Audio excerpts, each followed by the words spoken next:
This is Jilliana Ranicar-Breese, and I'm here in Paris in the 18th arrondissement with David Henry, who's a photographer, and David hails from Boston. Now, and he lives permanently in Paris and has done for the last, is it 22 years? Yep, September 1996 is when I arrived here. Right. Yeah. Okay, now tell me how you got into photography. Well, that all goes back to when I was, I suppose, 12 or 13 years old. I received as a Christmas present the gift of a very entry-level plastic amateur camera called the Kodak Instamatic X15, one shutter speed, one aperture, which meant that you could take pictures during the day only, or perhaps at night with the Magic Cube. It's a very, very rustic technology then, and then. But you didn't know anything about photography. You hadn't sort of seen any photographic books or anything, had you? No. Exhibitions? No, I don't think that. Boston, it's a city of culture, of course. It is very much. The Museum of Fine Arts is very good, but you're talking about a 12-year-old boy. My influence of photography, up to that point, actually, I'd just been taking pictures with my parents, and they had their camera. They would take pictures of me. Happy snaps. I liked them. I have some of them still, yeah. and they would ask me to take pictures, from time to time with their camera. Okay, so they had a better camera, obviously. Yeah, reasonably better. Yeah. Anyway, you went to Europe with your grandparents, you said. Yeah, I came over 3 times in the 1970s. So it was like when I was 9 years old, 12 years old, and 16 years old. A month each time. Because they were living in Germany, you said. Yeah, in Bonn at first, and then in Munich. Right, right. So what did you photograph when you came over? Well, each time I came over to visit, we would go traveling all around Europe for about 2-3 weeks. To France, Belgium, Holland, Italy, Austria. Well, what did you see? What was, from a photographic point of view, what did you see? What did you photograph? I was just, really taken over by the change of scenery, the different scale, being in cities are like 500, 1,000, 1,500 years old as compared to Boston, which is only 100 or 200 years old. It really changes too. And the landscape, everything outside of the cities, you're driving around and so forth, then, it's really won over seeing these landscapes. And, well, you see something you like, you're really attracted to it. There's nothing that prevents you from taking a wonderful photo, and that's what I did. And you came eventually to Paris, I presume. Yeah, actually, the visit to Paris was when I was 16 years old, and that was after I'd been, taking pictures. After I'd been learning French for 4 years, so that really, so when I got a lot better at French. That really helped for my lessons. Anyways, at this trip when I was 12 years old, well, a collection of 1 or 2 dozen photographs,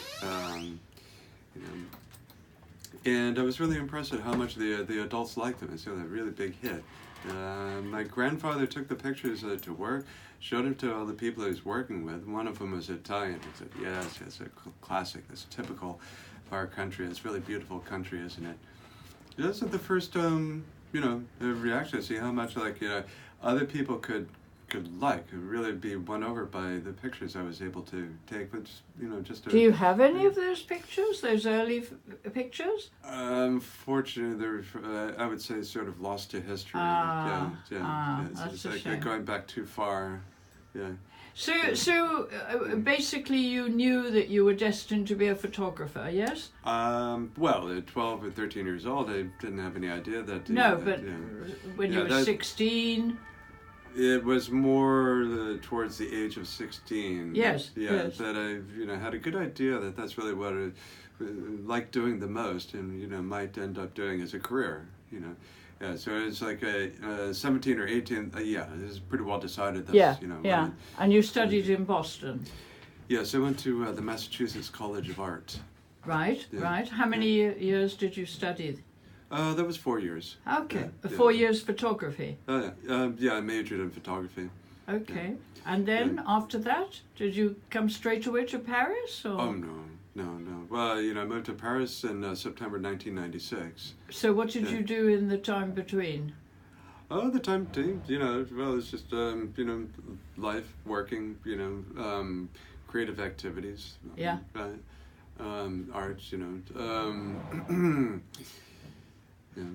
I always had to have a day job, you know, to pay the bills and the rent and the whole bit. But, you know, well, all that time I always had a dark room. You know, I had it larger in my bedroom. Yeah, so, you know, once or twice every 2 weeks I would make my prints, you know, so a nightly activity. Pull the black shades over the windows, pull out the developing trays, the chemicals, set up a table, and make about 20 or 30 prints. You know, developing the film is a side activity, a lot easier that can be done in daylight. Naturally, yeah. You know, to do so often regularly. It's like quite a bit like mixing lemonade. You know, kind of do it without thinking about it. Well, let's take a look at some of the. You've got them on the laptop. Let's take a look at some of the photographs, because I know you like street photography, or you call it candid photography. Yeah. Well, I mean, tell me about these accordion players. This is a group of musicians in the harvest, the wine harvest festival that happens every October. In the 18th, isn't it? Yes. Yeah. I've heard of it. Yeah. People come from all regions of France. These people come from Savoy.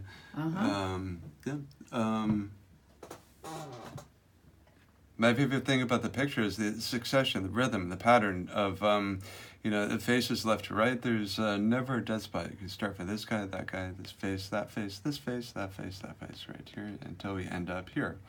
I'll show me something else.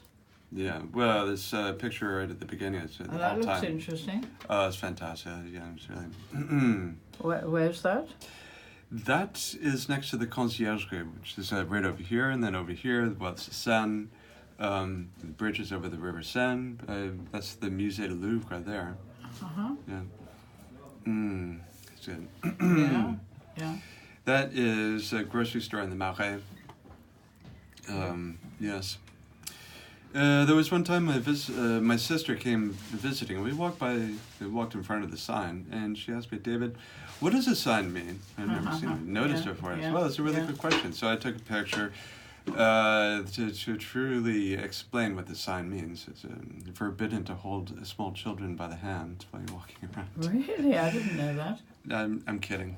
No, it on the other side is exactly the same sign without the red bar, which means the beginning of a pedestrian area. This sign here means it's the end of the pedestrian area, but it's ridiculous because nobody knows what that means, and the sign is huge. Walking her dog? Yes, uphill with a downward pointing dog, walking like a vacuum cleaners, eating up everything along the way. Yes. This guy's weighing himself. Oh yes. In the pharmacy. Yes. And he took off his shoes to remove the weight.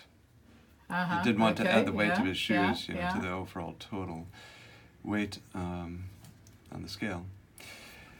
This woman is having lunch with the sparrows over here. Oh my gosh, yes. Yeah, they came in, it seemed interesting. She broke off a bit of the pizza, bread, and put it into ashtray and started a conversation with the sparrows. Yeah, that's sort of slightly more Brassai, sort of looking, with shadows and. Could be, but You're very likely right, but I adore about this picture is the graphic elements. You know, this up here, triangle, the lines. and the zigzag Yes. going on here. Yeah, very interesting. And you know, the atmosphere of total relaxation. The guy sleeping and basking in the sun. Oh yes, that's not far from Canal Saint-Martin. Okay. Washing and drying glasses in a very relaxed manner. This is a wonderful restaurant next to the Seine, opposite Ile Saint-Louis. Okay. Yeah. Oh yes. The Lady Madonna scene. I truly like the confluence of the. Yeah. Got it. The three faces, and in the painting, naturally, is a mother sort of like in the same mood, Yeah, those activity. are Yes. very 1970s trousers that she's got with the flares. Yeah, bell bottoms we call them. Bell bottoms, Yeah. correct. Yeah, Oh, talking cute, about. cute. Yeah, yeah. Oh, you like dogs. Well, People with dogs. animals, just like cats and dogs, birds, yeah. But this guy, I saw him all the time, and was about 2006. That's an enormous dog. A monumental dog. Yeah. If that dog stood up, it would kind of be taller than this woman. This, on the other hand, well, yeah. You could do a whole series of people with dogs. Yeah. I'm a tiny bit nearsighted, so I see better in the viewfinder than I'm doing without. And, so this person seemed really happy to be photographed. I went to go take the picture, and that's when I said, oh my God, so not for certain this is a woman. Yeah. Yes. We don't know. Yes. That's very interesting. Yeah. Well, we'll continue in part 2. Okay. Thank you very much, David. That was a pleasure.